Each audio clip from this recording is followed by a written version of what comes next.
Hello everyone, आज है 17 मार्च और आज इस वीडियो में हम बात करेंगे भारत हैवी इलेक्ट्रिकल्स लिमिटेड के बारे में। 50 रुपए के आसपास ये शेयर ट्रेड कर रहा है। सरकारी कंपनी है और भेल कई सारी प्रोजेक्ट को मैनेज कर रहा है। कई सारी बड़ी बड़ी कंपनियों के साथ ये कामकाज कर रहे हैं और कई अच्छी फील्ड में इस कंपनी का नाम लिया भी जाता है। वीडियो में डिस्कस करेंगे 50 रुपए के इस छोटे से सरकारी शेयर्स में आखिर चल क्या रहा है। वीडियो को शुरू करूं उससे पहले अगर आपने अभी तक चैनल को सब्सक्राइब नहीं किया है तो प्लीज़ अभी इसे सब्सक्राइब कर लीजिए, क्योंकि आगे भी बहुत सारे वीडियोस हैं जो आपको काफ़ी ज़्यादा हेल्प करेंगे। तो भेल 50 रुपए पर आ चुका है। एक बहुत बड़ी गिरावट हमें ज़रूर देखने को मिली है, लेकिन पिछले कुछ दिनों से 50 रुपए के एक रेंज में ये भटक रहा है। अगर आप देखो तो टूट के 44 रुपीज़ तक भी गया था, लेकिन बाद में दोबारा बढ़िया रफ्तार पकड़ी है। भेल अगर हम बात करें एक साल की, अगर हम बात करें भेल के शेयर में, तो पिछले एक साल में काफी ज्यादा उठापटक देखने को मिली है। सिर्फ 2.5% का ही ग्रोथ है, लेकिन नीचे के लेवल से अगर हम देखें, इससे पहले भी 44 रुपीज तक गया था, बाउंस बैक कर गया, ये 75 तक गया, वापस टूट गया, ये 50 के करीब आया, वापस बाउंस बैक कर गया, वापस अब लगातार ये टूट रहा है, लेकिन बाउंस बैक दोबारा करेगा। ये कुछ रीजंस मैं आपको बताऊंगा यहां पर क्यों। और लेकिन उससे पहले पिछले 10 साल का अगर हम ग्राफ देखें तो 10 साल का जो ग्राफ है वो एक चीज क्लियर कट आपको समझाता है। वो ये है कि भेल का शेयर लॉन्ग टर्म का नहीं है, ये शॉर्ट टर्म का खिलाड़ी है। 71-72% की गिरावट है लॉन्ग टर्म में, लेकिन लॉन्ग टर्म का नहीं है। मैंने पहले भी कहा, मुझे लगता है कि भेल अगर आपको 50 रुपए के नीचे मिलता है, खरीदारी के मौके है, 60 रुपए के ऊपर जाता है, बेचो, निकल लो यहां से। लेकिन कंपनी खराब नहीं है, लेकिन कंपनी सरकारी कंपनी है और हर बार इसका चार्ट पैटर्न है जो है वो ऐसे ही नजर आया है। कंपनी की मैं बात करूं, भेल को लेकर अगर हम बात करने जाए तो भेल ने भैया न्यूक्लियर स्ट्रीम जनरेटर बनाए हैं 40।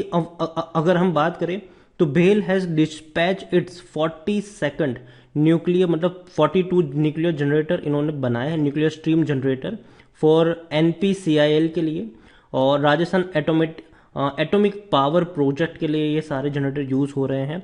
और देखो, डेफिनेटली इवन डिफेंस में भी अगर हम बात करें तो भेल का नाम उतना ज़्यादा नहीं आता है और कई सारी कंपनी आपके दिमाग में है, लेकिन भेल डेफिनेटली वो भी काम करती है। इसके अलावा कोल इंडिया और भेल दोनों मिल के काम करने वाले हैं कोल गैसिफिकेशन प्रोजेक्ट को लेकर। सरकार का टारगेट है कि coal ministry aim to have 100 metric ton coal gasification by 2030। और यहाँ पर दो बड़ी कंपनियां साथ में काम करेगी, कोलोबरेट करेगी, और वो है एक भेल और दूसरी है कोल इंडिया।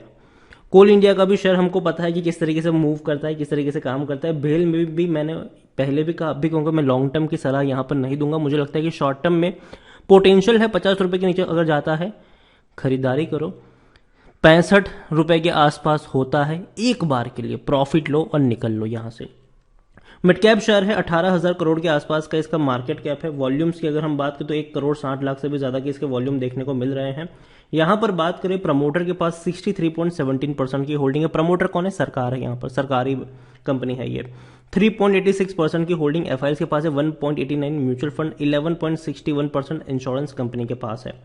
LIC के पास भी 10.89% की एक बहुत बड़ी होल्डिंग नजर आई है। जैसे कि देखा कि भैया सरकारी कंपनी तो एक भी शेयर गिरे हुए आपको देखने को मिलेगा ही नहीं। लेकिन भेल ने डिविडेंड पे करना बंद कर दिया। 2019 में आखिरी बार इन्होंने डिविडेंड पे किया, तो उसके बाद कोई डिविडेंड भेल नहीं पे कर रहा है। भेल को लेकर अगर हम देखें तो according to money control user 25% लोग कह रहे हैं बेचो और भाग जाओ, 75% लोग कह रहे हैं खरीदो। यहां पर भेल के परफॉर्मेंस पे अगर हम नजर करें तो देखो, भेल के शेयर में इतनी बड़ी गिरावट जो देखने को मिली, उसका जो पहला रीजन है वो ये है कि हर क्वार्टर में जब भी इस कंपनी के रिजल्ट्स आए, कंपनी ने लॉस दिखाया और शेयर टूट गया। लेकिन दिसंबर क्वार्टर इनके लिए अच्छा रहा है। इनके रेवेन्यू बढ़े हैं, 5,000 करोड़ से भी ज्यादा के रेवेन्यू है और 27 करोड़ का प्रॉफिट हुआ है। अब आप कहोगे 27 करोड़ प्रॉफिट कोई ज्यादा थोड़ी ना है, लेकिन कंपनी भैया कब तक लगातार लॉस कर रही थी। 2020 में 1,500 करोड़ का लॉस हुआ था, फाइनेंशियल ईयर 2021 में 2,745 करोड़ का लॉस हुआ था। कंपनी लगातार बड़े बड़े लॉस कर रही थी। कंपनी 500 करोड़ 600 करोड़ के लॉस तो हर क्वार्टर में ऐसे ही दिखा रही थी, लेकिन इस बार इन्होंने प्रॉफिट दिखाया, बड़े लंबे अरसे बाद प्रॉफिट दिखाया है भेल ने 27 करोड़ का।